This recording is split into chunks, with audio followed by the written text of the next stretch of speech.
Hamas की बात को मैं आगे से कंटिन्यू करना चाहूँगा कि फॉर एग्जांपल जिस तरह हमास कह रहे हैं ना कि हम लोग म्यूज़िक सुनते थे रात भी दिन रात भी, मैं भी खुद ऐसे ही था। मेरे लिए ना एक बड़ा शॉकिंग वाक़या था कि एक शेख थे, उन्होंने ये इंसिडेंट बताया कि जो लोग बहुत ज़्यादा म्यूज़िक सुनते हैं ना, तो डेथ तो देखे आनी है, मरना मैंने भी है, आप सब ने भी मरना है। डेथ के वक्त आप सल्लल्लाहु अलैहि वसल्लम की एक हदीस है कि जो इंसान इन्नमल अमालु बिल ख़वातीम, यानी हमारे जो अमाल है ना वो जब ख़त्म होंगे ना उस हिसाब से जज किया जाएगा। यानी इसका मतलब ये है कि अगर मैं म्यूज़िक सुनते सुनते रात को मर जाता तो क़यामत वाले दिन जब मैं उठाया जाता ना, सब लोगों को अपनी अपनी पड़ी होती, मैं तब भी म्यूज़िक हेड बैंगिंग चल रही होती मेरी तब भी। तो हमारी यूथ को ना एटलीस्ट थोड़ा सा ये सोचना चाहिए कि देखें मौत से कोई भी नहीं फरार हो सका। पूरी कायनात में ना कोई भी इंसान या कोई भी इवन फरिश्ते जिन्नात कोई भी मखलूक मौत से नहीं भाग सकती। तो we should prepare for it. आपको एक स्कॉलर का वाक्य मैं आपको बताने लगा हूँ। एक there was an old guy, वो ना अपने डेथ बेड पे थे, तो लोगों ने ना, कोई सिंगर था, अरेबिक सिंगर था या थी, उसका एक सॉन्ग्स लगाए हुए थे, बहुत बीमार हैं, अबाउट टू डाई। एक स्कॉलर आते हैं, वो कहते हैं अल्लाह का खौफ करो, ये बंदा मर रहा है और तुम यहाँ पे गाने सुना रहे हो उसको। तो उन्होंने कहा चेंज करो जिस तरह हमारा ट्रेडिशन है ना कि जब जहाँ पे हमने अपनी मर्जी से दीन घुसाना होता है, हम दुकान सुबह खोलते हैं, हम 1 घंटा कुरान की तिलावत लगा के समझ कुछ नहीं आ रहा, बस वो एक ट्रेडिशनल एक फॉर्मेलिटी पूरी कर रहे हैं। तो उन्होंने भी फ़ौरन से ना चलो जी एक कैसेट निकाल के कुरान की कैसेट डाल दो। वो डाली तो जो बंदा अपने डेथ बेड पे था वो कहता है बंद करो, ये क्या लगा दिया तुमने मुझे, वापस वही लगाओ, वही गाना वापस लगाओ। एंड लिटरली वो गाना दोबारा लगाया गया और उसकी रूह परवास कर। तो आप मतलब मुझे समझ नहीं आती, यूथ ये एंड चाहते हैं हम लोग। और जस्ट टू ऐड, एक ऑस्ट्रेलियन शेख, I think Sheikh Khalid Yasin ने कोट किया था, not sure but anyway he quoted के डॉक्टर्स से उनकी मुलाकात हुई है और डॉक्टर्स ने बताया कि we have seen patients, Muslim doctors ने, जिनके आखिरी कलमात गाने के लिरिक्स होते। एक्सीडेंट हुआ, गाड़ी का एक्सीडेंट हुआ, वहाँ पर आ गए hospital, maybe they were listening to music. तो अल्लाह माफ़ करे, देखें कलमा आएगा ही तब जब may be you have fulfilled the conditions of कलमा। बाकी अल्लाह की रहमत जिसको चाहे माफ़ कर दे, इसमें को हम होप भी दिलाते हैं। ऐसा नहीं कि हम बहुत ज़्यादा होपलेस कर रहे हैं, लेकिन यू शुड नो कि the way you live will decide how you die. ये तो बहुत बेसिक सी बात है। तो एक बात और ऐड कर दूं, हमास आपने जो अपना एक्सपीरियंस बताया, एक स्टूडेंट, फीमेल स्टूडेंट हमारी क्लास में एक आती थी, बहुत आज से 4-1 साल पहले की बात है। She was into music a lot, in fact so much कि वो म्यूज़िक पे डिग्री कर रही थी कहीं बाहर से, और उनकी कोई दोस्त उन्हें लेकर आई थी हमारे पास। उन्होंने मुझसे सवाल किया म्यूज़िक के ऊपर। मैंने कहा आप कुरान सुना करें। Do you know what she said, and I appreciated कि you are being honest. She said कि मुझे कुरान सुन के नहीं वो फील आती जो आप जो म्यूजिक से आती है, नहीं आती, सीधी सी बात। बल्कि यहाँ तक सख्त अल्फाज जो आपने कहे कि मुझे तो कुरान खटकता है, अल्लाह माफ़ करे। तो उस वक्त अल्लाह ने ही ना मेरे जहन में एक लॉजिक थोड़ी सी डाल दी अल्लाह की तरफ से। मैंने कहा कि इट्स ओके, बिकॉज जब आप बीमार हो ना, टाइफॉइड हो, तो ज़बान का टेस्ट लॉस्ट हो जाता है। तो आपको ना पेस्ट्री अच्छी लगेगी, ना केक अच्छी लगेगी, वो चीज़ अच्छी नहीं लगेगी आपको, क्योंकि अभी वो टेस्ट नहीं बना। बिल्कुल। जब बीमारी दूर होगी दवाई से थोड़ी, तो इंशाल्लाह you will start loving all the food. उस बीमारी में आपको फूड अच्छा नहीं लगेगा। तो it worked, kind of worked for her. मुझे नहीं पता क्या फिर आगे हुआ, लेकिन एनीवे उस टाइम अल्लाह ने डाला। तो वही बात है कि जिस स्टेट में आप हैं, हम अपने आप को देख लें, हम जिस स्टेट में थे। बल्कि मैं आपको वो कोट भी कर देता हूँ, एक बड़ी फेमस किताब है, किताब का नाम बड़ा फजूल है, learn the art of not giving a dash, anyway, लेकिन ये बड़ी मशहूर हुई।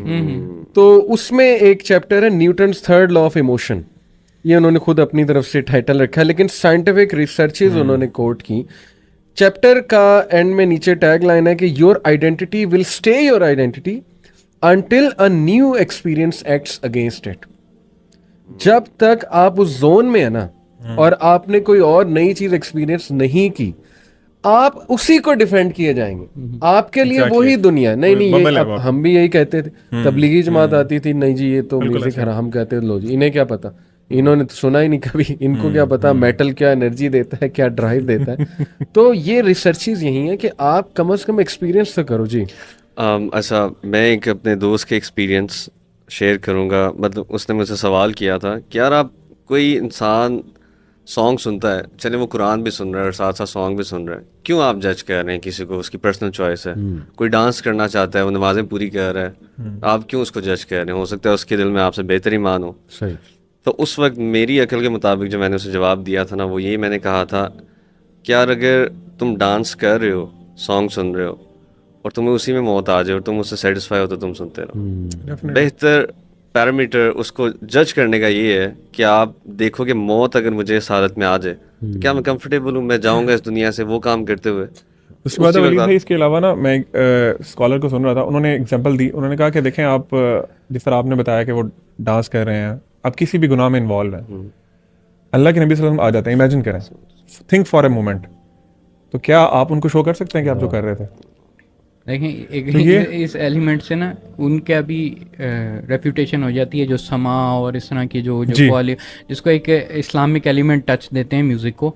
मैं इसकी बहस में नहीं जाना चाहता, लेकिन आप खुद देख लो कि मैंने एक दफ़ा कहा, मैंने कहा अगर वो जो मतलब यानी हज़रा में वो मतलब यानी इस तरह ज़रबें लगा रहे होते हैं, मैंने कहा अगर तुम लोगों को हज़रत उमर देख लेना, उन्होंने सोटी पकड़ लेनी है, उन्होंने डंडा पकड़ लेना है और आप लोगों की हरकतें देख के कहना कि ये तुम लोगों ने दीन के साथ किया, ठीक है ना? क्या सहाबा ये करते थे बैठ के? Hamas criteria is very simple, जिसने मेरा बबल तोड़ा था। वो एक कोट है ना कि if you want to see a tree, look at the fruits it's producing. Yes, exactly. Musicians, सूफी म्यूजिक की मिसाल है, how much is it helping themselves? Most musician, बल्कि most मैं कहूँगा 90% they are into girls, they are into affairs, they are into haram stuff, they are into drugs. इनके अंदर paedophilia भी बहुत, पीडोफिलिया वो तो फिर बहुत ही रॉक स्टार के अंदर बकायदा ये फिनोमेना उन्होंने काफी नोटिस किया। They are into depression, they like to wake up at night.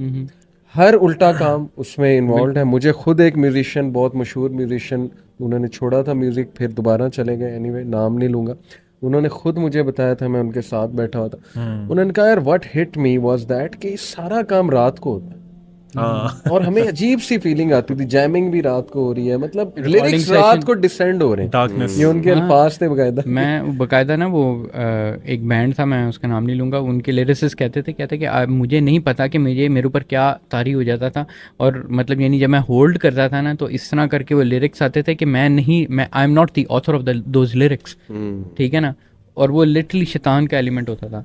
अच्छा एक और, सॉरी मैं बात कर रहा हूँ कि वाकई में जो आपकी बात में ही मैं ऐड करना चाह रहा हूँ कि आप जो जानता है अंदर से, जो म्यूज़िक इंडस्ट्री को जानता है, हमारे पास वो बंदे आए हुए हैं, हमने भी उनसे भी मुलाकात की है, वो आपको बताएंगे कि अंदर ही क्या है, ठीक है ना इनकी हरकतें सीधी होती हैं, ठीक है ना डिप्रेशन के शिकार होते हैं, और उसमें एक्सट्रीम किस्म का ईवल एलिमेंट। एक और चीज़ ऐड कर लें, इनमें कंपटीशन, कट थ्रोट कंपटीशन की वजह से बैक बाइटिंग मैंने खुद देखा है। बैंड्स हमने भी बनाने की कोशिश की और एक दूसरे से उस लेवल की नफरत कि अगले का डाउनफॉल जो है ना उसके लिए साजिशें करना, ये वो कल्चर है। बिल्कुल, क्योंकि इसमें मॉरल्स तो है ही नहीं ना, म्यूजिक या सॉन्ग्स में कौन से मॉरल्स सिखाते हैं? तो जब मॉरल्स ही नहीं है, उनके अपने मॉरल्स नहीं है, तो फिर वो जो मर्जी करे। और वही कहें कि ये वो अपेरेंटली कई दफा आपको मॉरल लगते हैं कि जी क्योंकि लिरिक्स बड़े मॉरल हैं, ये वो अंदर से उनकी लाइफ जाके देखते हैं, हसद करने लग जाना।